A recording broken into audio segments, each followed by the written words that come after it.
Hello and welcome back to the channel. This month, the first phase of the Millennium Line opened for service 20 years ago, bringing the SkyTrain line from Columbia Station out to Sapperton and Braid. Eventually, the line would loop back through Burnaby and back to Commercial Drive Station starting in August 2002. To mark this occasion, we will be going over a few tidbits about the Millennium Line. Now, just aside, we will only be talking about the original Millennium Line stations opened in 2002, or intended to be opened in 2002. Anyways, if you're new, please consider subscribing to the channel for more transit content every week. And again, please follow the link to the channel's Instagram in the description.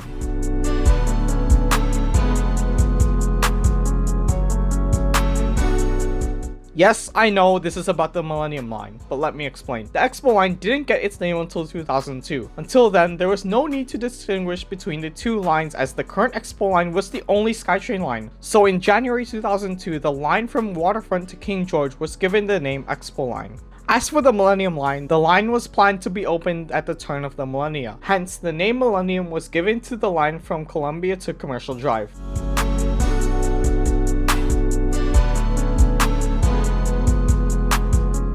The original Millennium Line from Columbia to Commercial Drive, as it was known at the time, was built in two phases. The section from Columbia to Braid was opened first on January 7, 2002, which was about 20 years before this video went live. Later that year, the main section from Braid to Commercial Drive was opened on August 31st.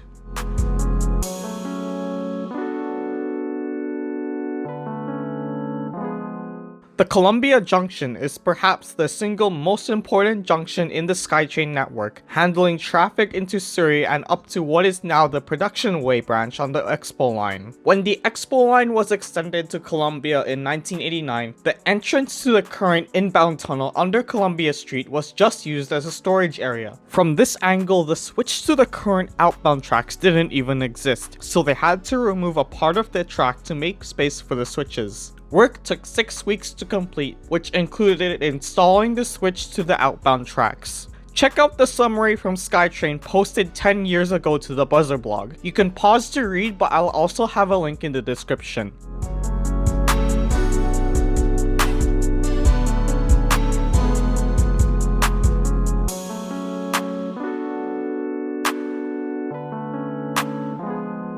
Going back to this blurb, the preliminary plans as far back as the late 1980s saw a line to Coquitlam branching out from just past Columbia Station. But overall, it's been said that the planning was poorly thought out. Time and time again, you'll hear people say that Columbia was never designed to be a major transfer station, even after the Millennium Line was rerouted in 2016. We'll get into that a bit later.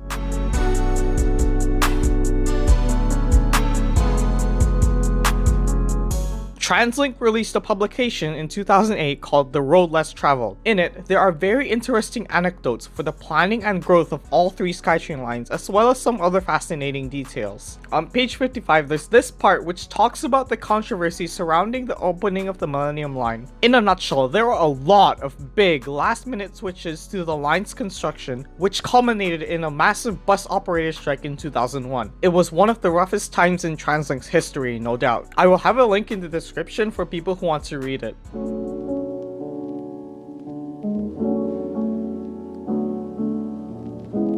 In 2009, the Canada Line wrapped up construction and began service in August of that year. Meanwhile, on the Millennium Line, there was a concern that there would be confusion between the connection at Broadway on the Expo line and the new station at City Hall on the Canada Line. So in September 2009, 2 weeks after the Canada Line opened, the station was renamed Commercial Broadway Station. Talk about over-hyphenization of station names, especially out here in Vancouver, which is a topic I might cover in a future date. Meanwhile, go see this video about station nomenclature. Link is also in the description.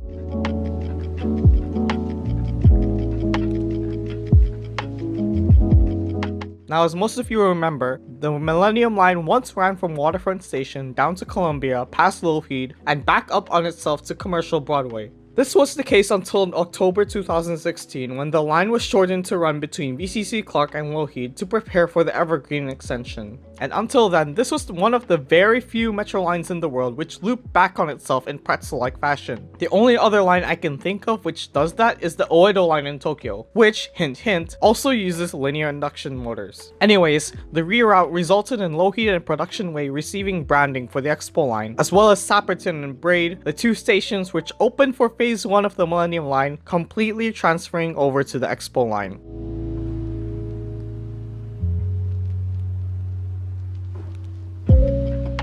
Now there's nothing here, so we're actually gonna switch the topic.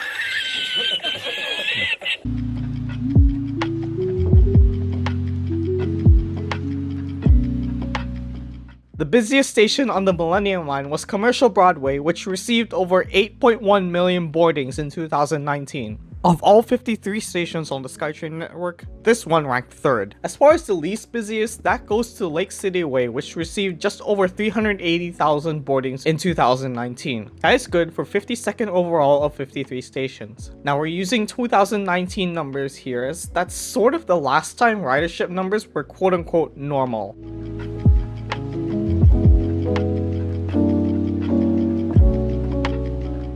Now take a look at any of the original Millennium Line stations opened in 2002. All of them will have this sort of kiosk room with a sliding window. Having a look at this, we can probably say that each station was planned to have some sort of customer service information kiosk. And looking at the situation in the early 2000s, it's kinda clear why this idea fell through. Funny enough, one would actually get put into use at Commercial Broadway about 10 years later, but for the most part, these were turned into storage rooms for spare equipment.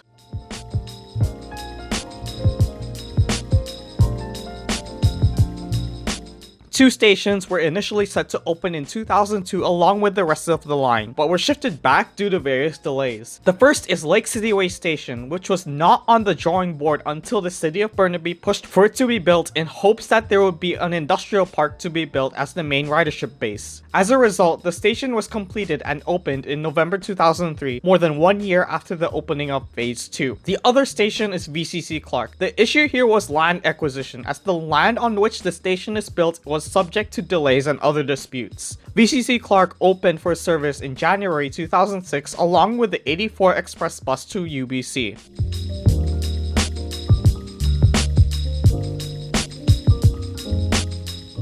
Anyways, that will be it for this video. Do you know any interesting tidbits about the Millennium Line? Leave it in the comments. Anyways, thanks for watching and I'll see you in the next one.